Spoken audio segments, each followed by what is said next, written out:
Hello, I'm Maria from the Greensboro Public Library.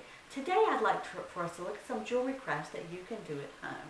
So what would you need to have to make your own projects?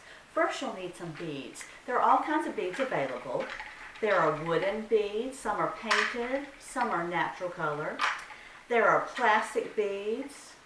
Some of these look like wood, and some of these look like glass, but they're actually plastic.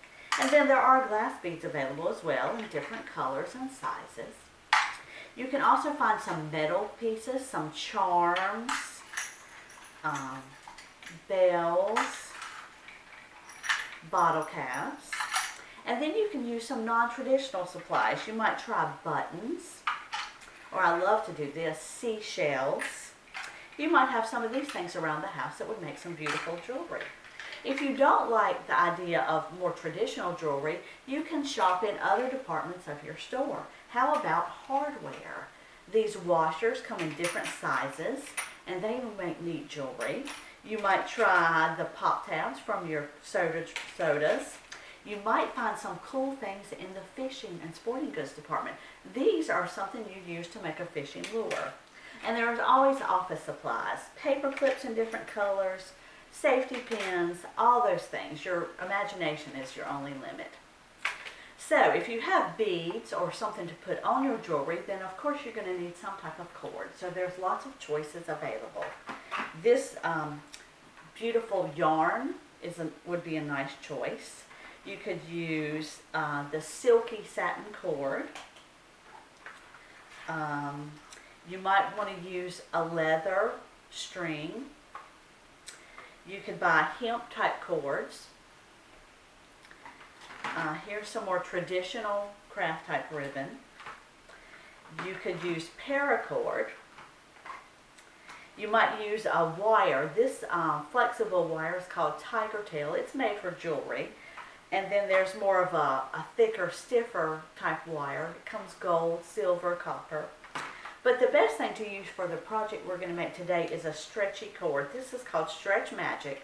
Comes in different thicknesses, and it's perfect to make a bracelet with. So let's get started. You will also need a few tools. You're going to need some tape. You're going to need a ruler or something to measure with. Some scissors. Some glue. You might want tweezers if you're using very small beads, and you're going to need that Stretch Magic that we talked about before. So the first thing you need to do is to determine how long you want your bracelet to be. How many inches of beads will you need? So you'll need to measure your wrist and decide how loose you would like it to be. Most people need about 7 or 8 inches of beads, but then you'll need some extra cord to tie it off at the end. So, we're going to cut our Stretch Magic. This piece is about 12 inches. You're going to need to cut it at least 10 or 12 inches. And you're going to stretch it a little bit to begin with. And then I like to take a piece of tape and put it around the end to keep my beads from sliding off. I also have a towel here so the beads don't roll away from my table. And what I've done, I've used some of these glass beads for this example, some metal spacer beads, and some of those pretty white beads. And I've laid them out in a pattern. You can make the bracelet any design you want. Here's some I've made in the past. They have alternating colors. Some of them have charms or separator beads, different colors, different shapes and sizes of beads. You can do whatever you want to do. So I went ahead and laid out a small pattern here. Some of the different beads that I showed you. I've got my cord with the tape on one end, and I've stretched it a little bit, and I'm going to start stringing the beads.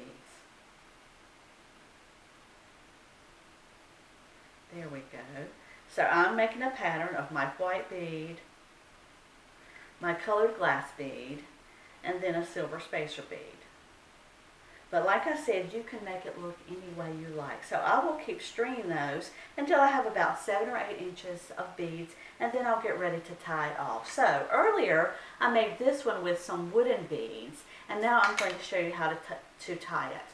I taped both ends just so we wouldn't drop our beads, and you're going to take those ends and wrap around just like you're making a regular knot.